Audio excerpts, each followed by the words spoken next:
Amores, estamos aqui então para corrigir mais um Enem nesse ciclo de revisão das questões, para relembrarmos tudo que já caiu e aproveitar para aprender um pouquinho mais e revisar o conteúdo de biologia.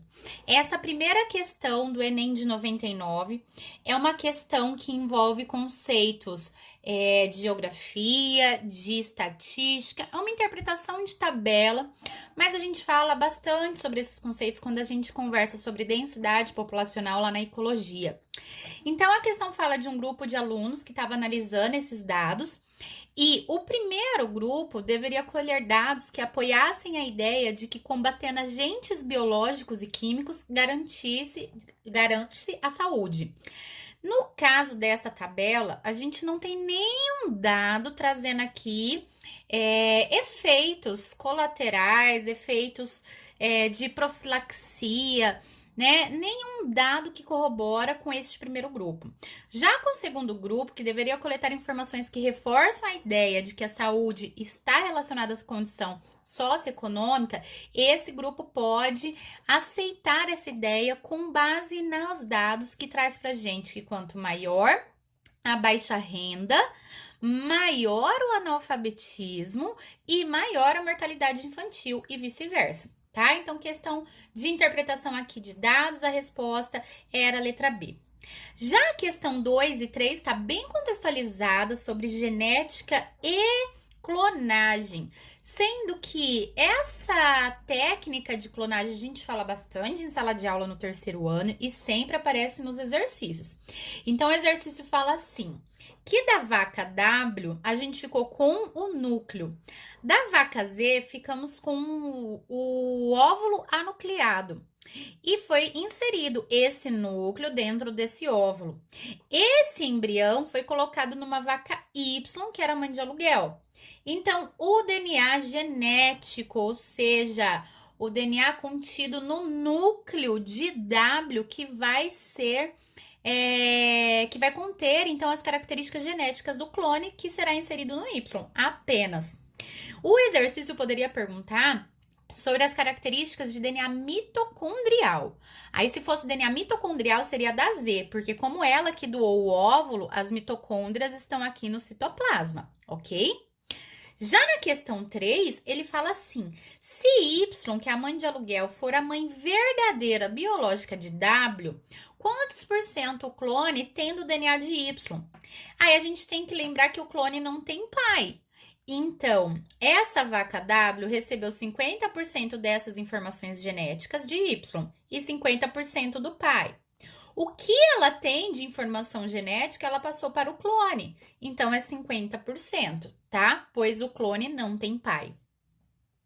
Na questão 4, é uma questão que fala sobre ciclo da água e fala sobre represamento. Quando a gente vai fazer grandes represas, né, que você vai ali literalmente fazer um, entre aspas, lago artificial, você vai desviar o curso do rio. O que isso influencia no ciclo d'água?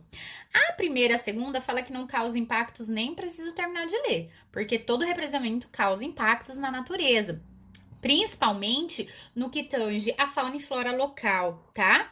A alternativa certa é a letra D, pois ele traz pra gente que um represamento aumenta a umidade relativa do ar, tá certo? Eu tenho uma grande quantidade de água parada ali, vai aumentar a umidade do ar. Mas isso não vai acelerar o meu ciclo d'água, que normalmente acontece por aumento de temperaturas, e muito menos diminuir a quantidade de água disponível para a realização do ciclo d'água. A água continua ali, tá?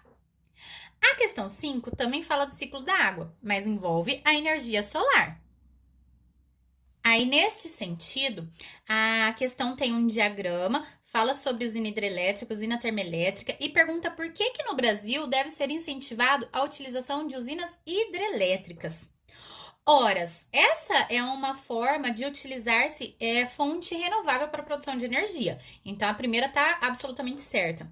Agora, a segunda fala que as usinas hidrelétricas não causam impacto ambiental nenhum, totalmente errado, né? Pela razão do represamento, como a gente falou, tem um grande deslocamento ali de fauna que por vezes não conseguem ser salvos, né? Então a gente tem sim um impacto ambiental muito grande na instalação de represas para usinas hidrelétricas.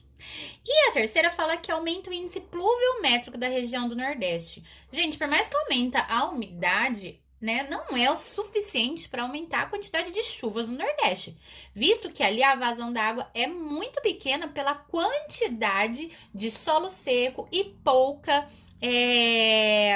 floresta, pouca mata, ou seja, pouca evapotranspiração que a gente tem nessa região. Então, somente a 1 tá certa. A questão 6 também fala sobre ciclos de nutrientes, ou seja, ciclos biogeoquímicos, e pergunta assim: se a floresta tropical é tão rica, como que ela consegue ser rica mesmo tendo um solo pobre? Da onde vem essa reciclagem? Essa questão, ele está envolvendo total os nutrientes, ele quer saber de onde vêm os nutrientes, tanto que ele deixa claro aqui pra gente na consigna. Então, não tá falando aqui em relação à quantidade de oxigênio produzida ou à profundidade do solo, a resposta tá bem direta. A floresta, ela é quente, ela é úmida, então ali a gente tem uma alta quantidade de fungos e bactérias que fazem uma rápida decomposição desses nutrientes. E assim a gente consegue ter a reciclagem dos componentes químicos inorgânicos necessários para a realização da fotossíntese das plantas, tá? Já na questão 7, fala assim sobre a produção de papel, que ela acelerou muito nos últimos anos devido ao crescente aumento da população humana, né? E que agora está sendo feita o florestamento, principalmente com eucalipto. E aí diz assim: para suprir a produção crescente de papel, foram propostas as seguintes alternativas e quais delas são saudáveis, ou seja, são sustentáveis. A primeira, aumentar a reciclagem, e a segunda, diminuir o imposto para os produtos que usam papel reciclado, estão certas. A segunda, que fala reduzir as tarifas de importação do papel. Ué, o papel branco, o papel comum, como esse que a gente está utilizando aqui, se eu reduzir a tarifa, aí que o pessoal vai desperdiçar. Por que que a gente não usa papel reciclado? Porque é muito mais caro, gente. Então, a gente deveria aumentar essa reciclagem, deveria diminuir os impostos e estimular mais mercados a fazerem esse trabalho, tá? Já na questão 8, é uma questão também que traz a temática da densidade populacional. Aqui na questão nós temos um gráfico e ele fala de uma praga de lavoura. No momento 1, o agricultor, ele colocou um controle biológico, ou seja, ele colocou um inseto, um predador dessa praga. O que a gente observou? Uma queda da densidade da praga, muito legal. E esses dois entraram em equilíbrio, tá vendo? Tá massa, olha só, já diminuiu mais de 50% do que ele tinha da quantidade dessa praga na lavoura. Mas não satisfeito, no momento 2, ele começou a passar inseticida.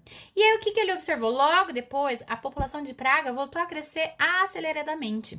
Isso indica pra gente que o inseticida matou não somente a praga, como seus predadores, tá? Então, a resposta certa, a letra D.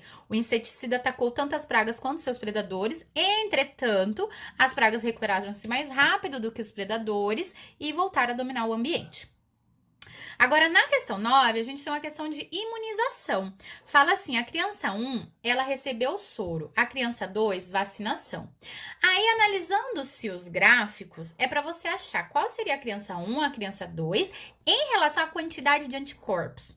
A legenda, quem é a criança 1 e 2, tá aqui, ó, destaquei pra vocês, caso vocês não tenham achado, tá? E eu fiz um comentário aqui só pra ficar claro e vocês lembrarem. Quando a gente fala de soro, eu tô falando de uma imunização passiva, porque o corpo vai receber anticorpos prontos e ele não tem que produzir nada. Agora, quando eu falo em vacinação, é uma imunização ativa. A gente vai ter que produzir os anticorpos. Então, se a criança 1 recebeu anticorpos prontos, esses anticorpos estão altos e cairão. Se a criança 2 teve uma imunização ativa, ou seja, ela tem que produzir os anticorpos, vai demorar para isso crescer. Então, os gráficos, eles são opostos. E aí, a gente tem aqui como alternativa somente a letra B, tá? Que daria aqui a criança que está produzindo anticorpos e a criança que recebeu um monte de anticorpo e esse anticorpo vai morrer. A questão 10... Fala também sobre ciclo de água, foi um Enem que caiu bastante, ciclagem de água, mas aqui fala em relação ao uso de água do mar, já que 95% da nossa água é salgada, por que a gente não faz a dessalinização? E, gente, a principal razão é o custo que ainda é muito alto. A gente já sabe que a decantação, a evaporação, a condensação, ela consegue separar esses nutrientes da água.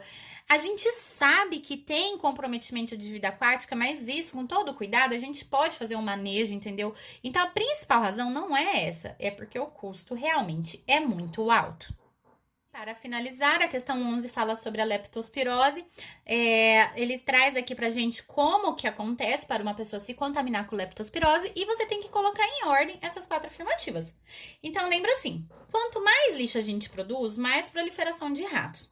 Aí, além disso, a gente joga o lixo na rua, aí entope os bueiros. Quando a chuva vem, a água se alastra, ela vai se espalhar causando enchentes. E quando essa água ela sobe, ela brota literalmente ali dos bueiros, ela traz urina e fezes de animais. E com isso, a água fica contaminada, as pessoas entram em contato com essa água e aí podem adquirir leptospirose, que é a doença trazida e falada sobre nessa questão, tá? Então, com isso, a gente conclui no próximo vídeo, Enem 2020. Um beijo, espero que vocês tenham gostado. Compartilha com os amigos. Até mais!